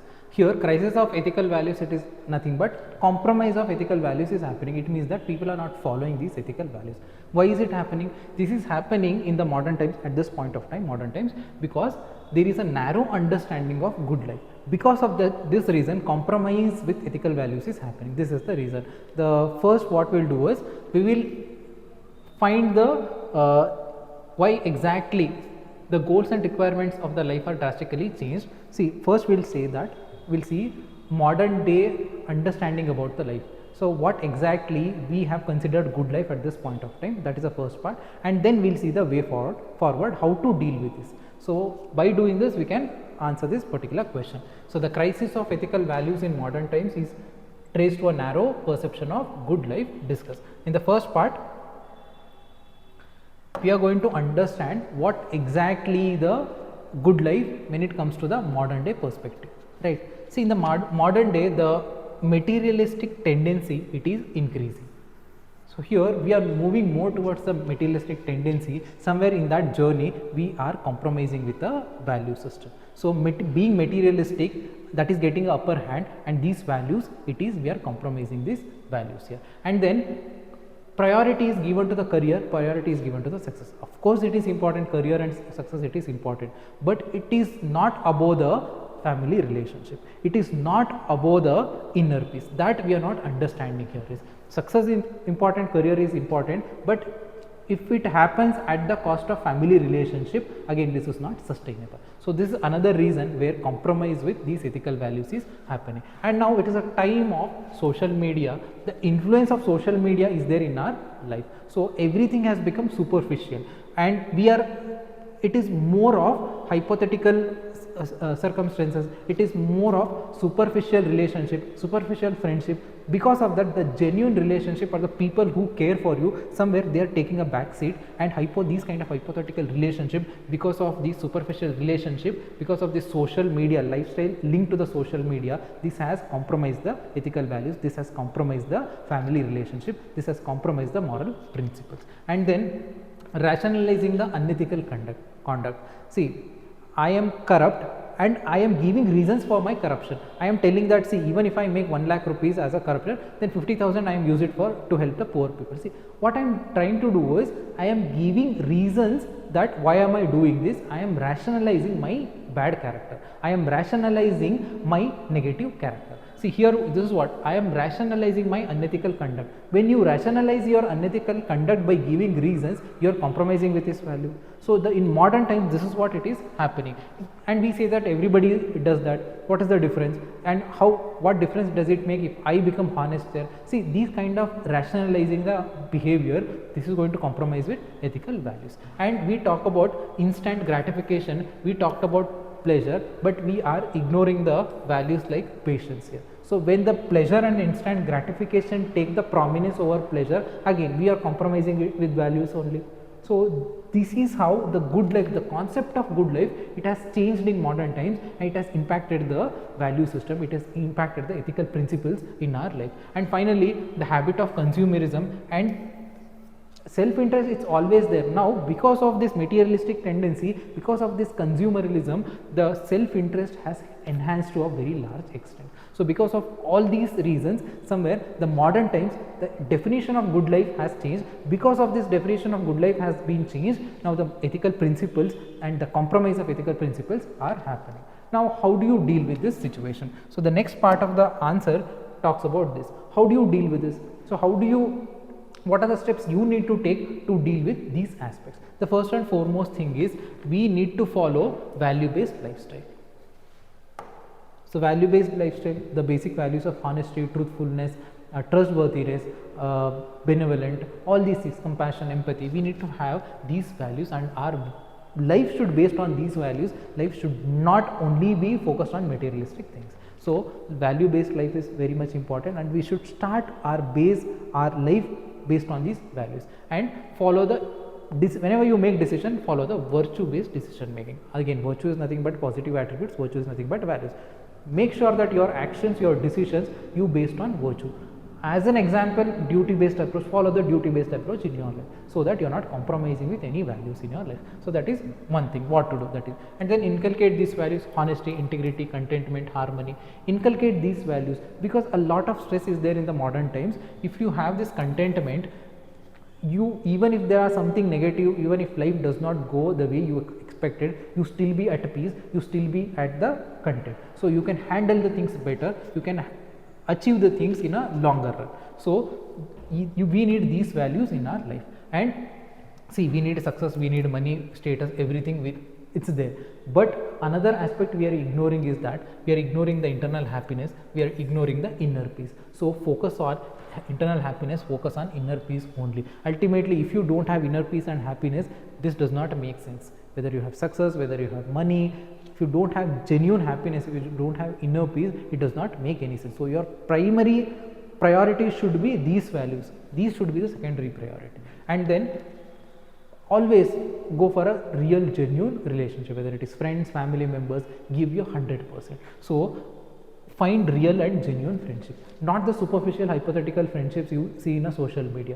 Real genuine friendship, find them and admire these friends. And even if there are small positive attributes, positive happenings that are happening in your life, admire these positive things and enrich or make sure that you protect these kind of positive attributes, positive things in your life. So admire and respect every single positive events in your life. So now you know the value of these positive things. If you implement all these things, you know the value of ethical principles to have a good life. And finally, everybody, we have a social responsibility. Take care of your social responsibility. So when you have that social responsibility, when you fulfill the social responsibility, the value of empathy, the value of kindness, the value of truthfulness, it is going to emerge inside you. By fulfilling the social responsibility, one thing, these values are going to inculcate in you. At the same time, there is you give some contribution to the social well-being also. You give your contribution to the welfare of the people also. So this is how you deal with the compromise of ethical principle at this modern times, and that happens because the wrong understanding of a good life. So this is with respect to this particular question.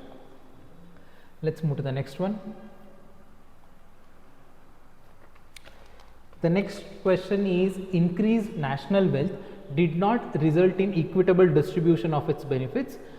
It has created only some enclaves of modernity, prosperity for a small minority at the cost of majority justified. Question talks about very simple aspect.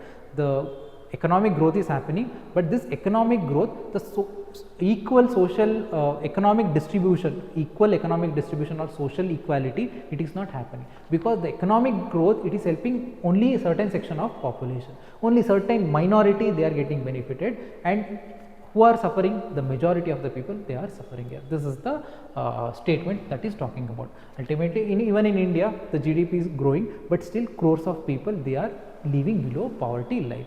And here, even if you look at the India's growth perspective, this is service led growth, and only those people who are related with service sector in the country, the tertiary sector, they are getting the benefit. It is not the primary sector, it is not the secondary sector. So this is what the statement is also talking about, but you need to answer it from an ethical perspective here, don't answer it from an economic perspective here.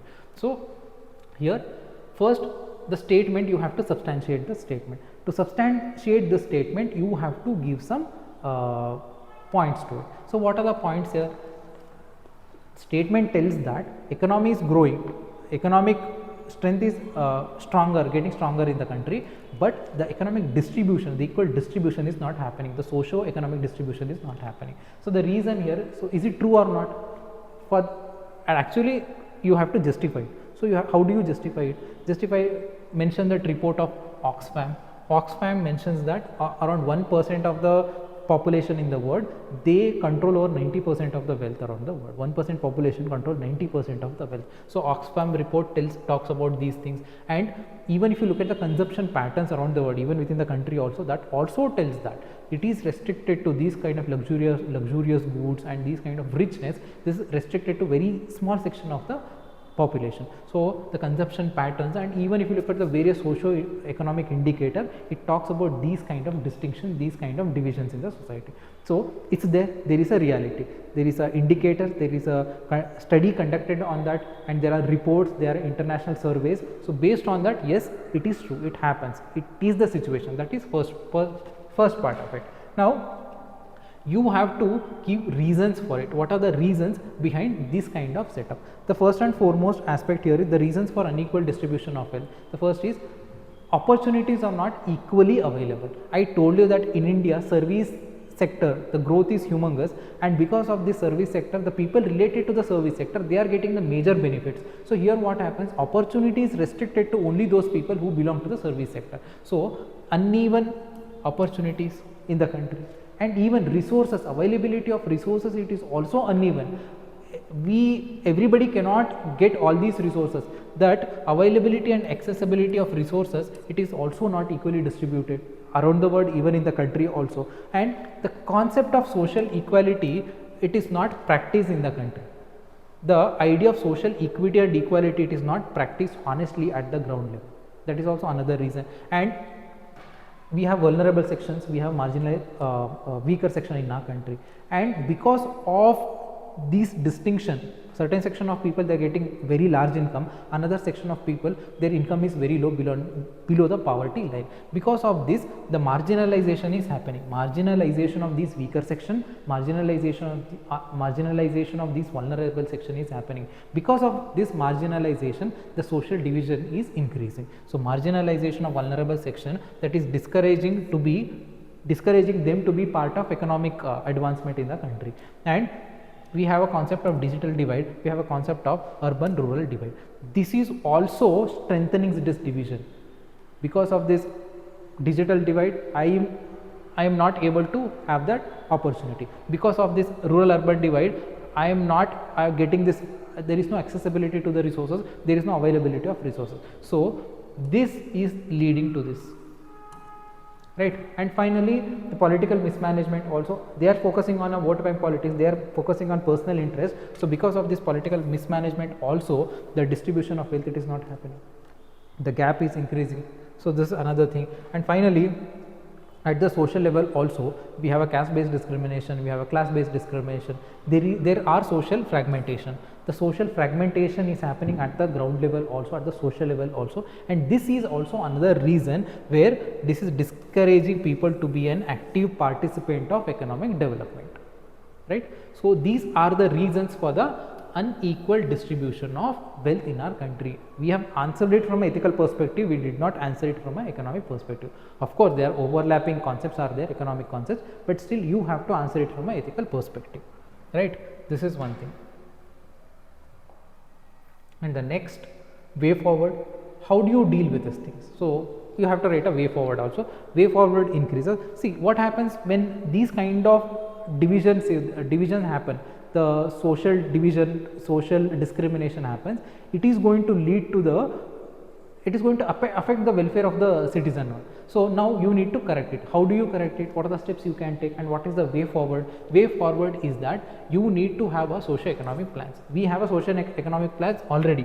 So many welfare programs already are there, but make sure that these socio-economic plans are for underserved societies. There are vulnerable sections, there are weaker sections. You make sure that these plans serve them. So underserved societies, underserved population, that should be the priority. That should be the criteria. And you have to create equal opportunity, especially for vulnerable section, especially for the weaker opportunity. Not only opportunities, even availability of resources, accessibility of resources, right? Then strengthen the human capital. See, we need to strengthen the economy. In order to strengthen the economy, especially to have the equitable distribution, focus on human capital, that knowledge, all these things, education, health, all these things, strengthen the human capital.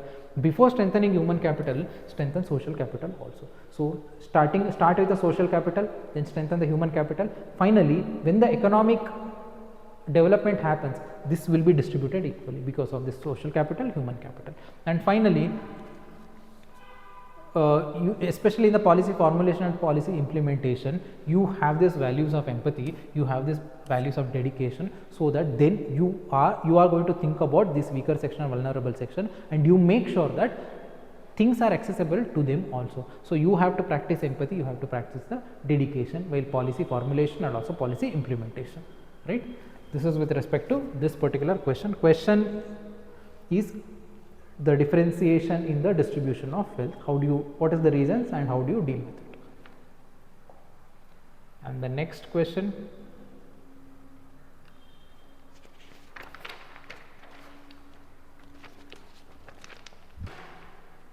a discipline generally implies following the order and subordination. Discipline is following the order and subordination, and however it may be counterproductive for the organization. Discuss. Discipline is good to a certain level. If the discipline crosses the line, if it crosses certain level, then it becomes counterproductive. The same discipline becomes negative for an organization. Discuss. So you have to talk about discipline. Till here you have to substantiate this statement, give the points, and then how exactly this is going to be counterproductive. That also you have to write it down. So the first aspect, let's talk about discipline here. What exactly discipline? Discipline is being obedient. Discipline is following rules. So discipline refers to being obedient, following the rules. And if you are obedient and following the rules, so this is going to give the consistency in the conduct. This is going to maintain the order in an organization. So this is going to be consistent. This is going to ensure consistency. This is going to maintain the order. So this is with respect to discipline. And eventually this consistency and maintaining order, this is going to help in a structured workforce, right? So discipline refers to the obedience, discipline refers to the following of rules, and this obedience and following of rules, this will lead to the consistency, and this is going to maintain the order in an organization, and eventually this will lead to the structured workforce. See, when you have this discipline, it is going to ensure professionalism, right? And outcome can be expected. You know that there is a discipline in my organization. If I say something, they are going to do it. So you can expect the outcome on a similar lines. So decision making, it will be easier, and implementation will be easier if there is a discipline. And if there is a discipline, there will be better coordination because everybody listen to it. There is a subordination. So better coordination and controlling the organization is also very much easy for at the higher level. This is also an advantage. And finally, it gives a stability for an organization. It gives that order and stability for an organization. So discipline, fine, all good things, it's fine. But if it crosses a certain level, so it becomes counterproductive. See, as long as discipline is in this level, maintaining the professionalism, maintaining that cooperation, maintaining that coordination, maintaining order and stability, it is fine. But when discipline crosses certain threshold, then it becomes subordination, then it is going to impact the organization in a negative way. So let's talk about that particular aspect. When the discipline crosses that threshold, then it becomes rigid. Now what discipline means, if your boss is telling something, you are doing without questioning, so you are blindly following it. So discipline is going to make organization rigid. It is going to make organization the blind following. Whatever your boss is telling, you are doing it. So this is what happens when discipline becomes this rigid and this inflexible, then it is going to suppress the innovation in organization. Now I don't want to take any initiative. I'll just follow whatever my boss says. I just follow whatever my higher authority says. So it is going to suppress the innovation, and this is going to impact the creative aspect in an organization, creative aspect in the administration, right? And then see, discipline, if I am following your order, there is a hierarchy is there, I have to follow, but beyond that there should be a respect. If I am showing my my attribute of discipline, there is a respect towards you. That is the reason I am disciplined towards you. I am showing this attribute of discipline towards you. But if the discipline is out of fear, then this is negative for an organization. See, discipline should be based on respect. If it is based on a fear, then it is going to impact the organization in a long term. In a long run, this is not going to be positive for an organization. This is going to be detrimental for the organization. Usually this is going to support the fear based compliance. So everything is happening on a fear based compliance only. So this is what it is going to do. So this is going to give the fear based administration, fear based compliance rather than commitment. You have to do work for the commitment, dedication you had towards the organization. I am an officer, I am doing this because I have that commitment towards the people, but I am not doing it for the commitment, I am not doing it for the dedication, I am doing it because I am afraid of my higher authority. So fear based compliance, this is going to impact the organization in a negative way. So, and again, this rigidity, this is going to lead to the inflexibility, and this inflexibility, this is going to create some kind of resistance towards new adaptation. So it suppresses the innovation, it suppresses the creative aspect. At the same time, the rigidness, it is going to create inflexibility. This inflexibility is going to create resistance for the new adaptations, right? And finally, if you are blindly following it, if you are not questioning it, then this is going to impact your moral courage. So this is going to repress your moral courage. Once your moral courage is repressed, then this is going to create the ethical blindness. Ethical blindness is you're ignoring each and everything around you. Only thing you're following is order given by your higher authority. Your just discipline is the only value you have. This situation is called ethical blindness, right? So this is with respect to discipline.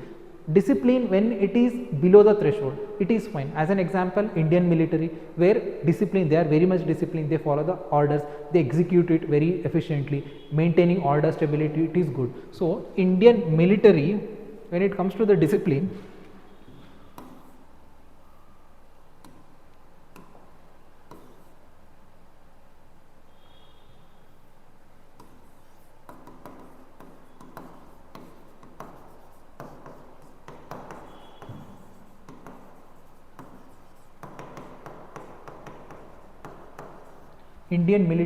now when the discipline crosses the threshold, then it becomes rigidity, then it becomes inflexible, and this rigidity, inflexibility, for that example you can write it as an Indian bureaucracy.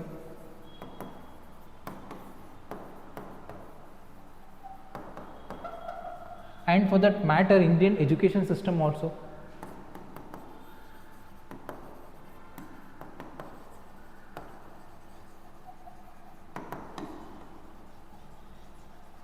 See, it is changing, education system is changing now, but still majority of education institutions, it's based on this rigidity, inflexibility only, right? These are the examples. For every question, each and every question, you have to write the example. I am sorry if I forgotten any examples while explaining. You add your own examples, either you add your real life examples or you take it from the internet or some other from the life events of some eminent personalities, right? So this would be sufficient with respect to this. Let's see the next question, the final question in the section A.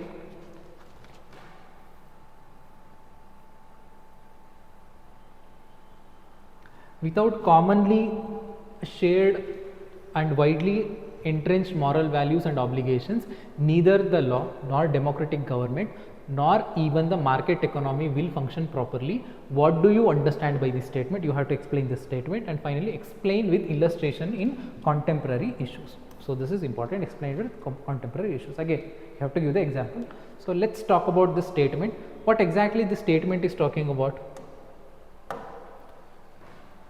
We have law in our country.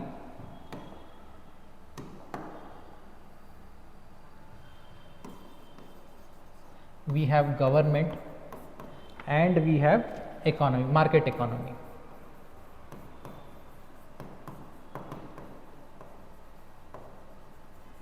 Right? We have law, we have government, established government, and we have a market economy. See, ethics is important for law, government and market economy to function properly.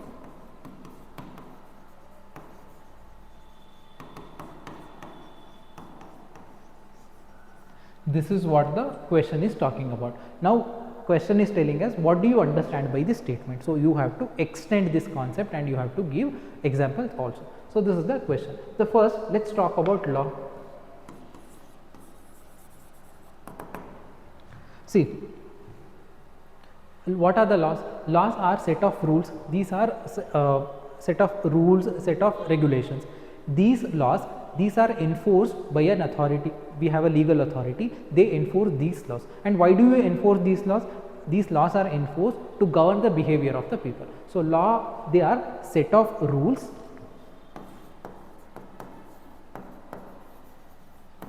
It is enforced by an legal authorities, and this is to guide the behavior, govern the behavior, right? This is law. And for this law also, in order to have a successful implementation of law, we need ethics. How do you say these things? You have to give an example. Example is that we have law against dowry, but dowry is very much prevalent in the Indian society, right? From Kashmir to Kanyakumari, from east to west, dowry is very much prevalent. Even though there is an established law, people are busy giving dowry, and even we have a law against child marriage, but still it is very much prevalent. Law, legal aspect is one thing.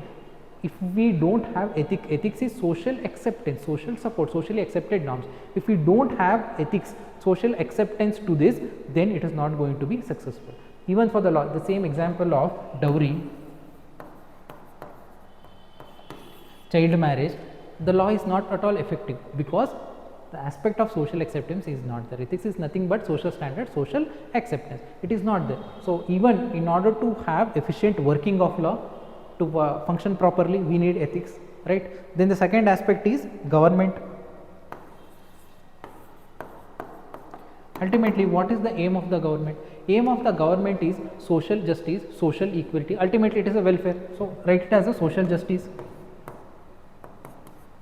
and social equity. This is the aim of the government. Here also we need ethics to achieve this objective. See, if you don't have this value, if you don't have this ethics, moral principles in the administration, what happens? Here there will be corruption, there will be nepotism, there will be favoritism, and there will be discrimination. See, even to have that efficient working of government, the objective, to achieve the objectives of government, we want ethics. Ethics, moral principles, socially accepted norms, we want these things. See, if we have the moral principles of honesty, integrity, compassion, empathy, then we can avoid corruption, nepotism, favoritism, all discrimination, all these things can be eliminated. So even to function properly, if even government has to function properly, then we need ethics, we need moral principles. And finally, we have market economy. Market economy, it means that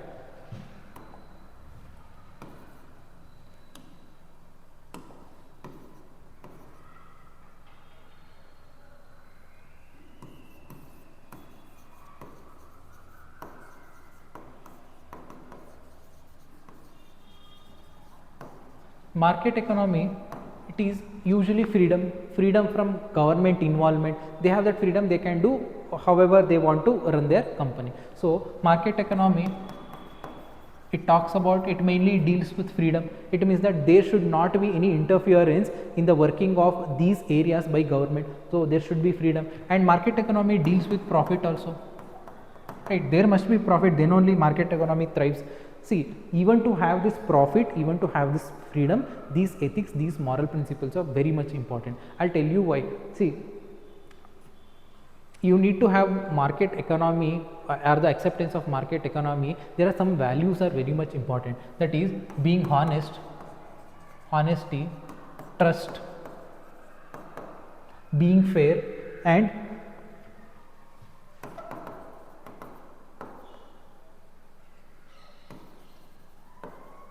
competition, healthy competition. See, these are some of the values you need in the market economy also. See, honesty is also important, whether it is private sector or public sector. Honesty and integrity is following the rules and regulation, following the laws, code of conduct. These things are very much important. These values, these ethical principles are very much important. These ensure freedom and profit in the market economy. If there are no values, then there will be corporate frauds,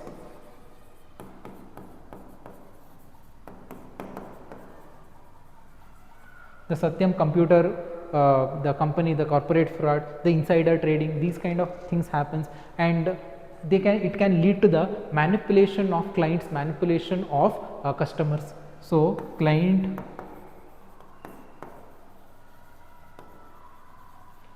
customer manipulation,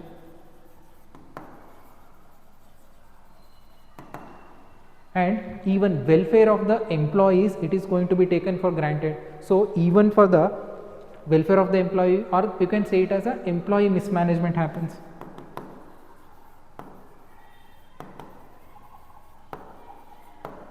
So without these values, outcomes will be these.